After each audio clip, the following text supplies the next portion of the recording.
বৈবাহিক সম্পর্ক যখন টালমাটাল, তখন জন্ম নেয় অবিশ্বাস।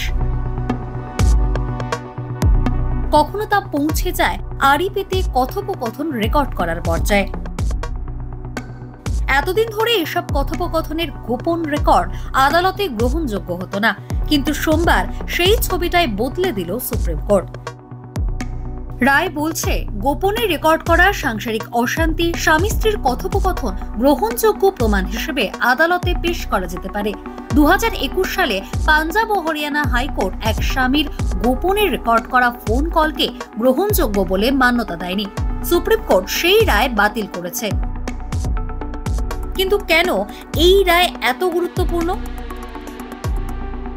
কারণ ভারতীয় তথ্য প্রমাণ আইনের 122 নম্বর ধারায় আগে বলা ছিল, স্বামী স্ত্রীর গোপন কথা প্রকাশ করা যাবে না।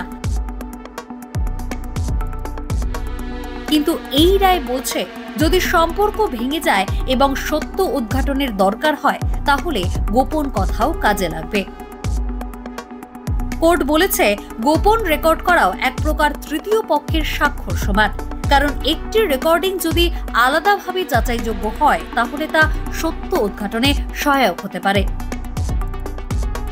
এতটাই তাৎপর্যপূর্ণ এই রায় যে অনেকেই বলছেন, এটি ব্যক্তিগত গোপনীয়তা বনাম ন্যায় বিচারের সংঘাতের নতুন মাত্রা। গোপন রেকর্ডিং যেন নজরদারির প্রতীক না হয়ে দাঁড়ায়, সেই ব্যাপারেও সতর্ক করেছে আদালত। কিন্তু ভয় অন্য ব্যাপারেও। সবাই যদি একে অন্যকে লুকিয়ে রেকর্ড করে, তাহলে কোনো সম্পর্কের বিশ্বাসযোগ্যতা থাকবে কি?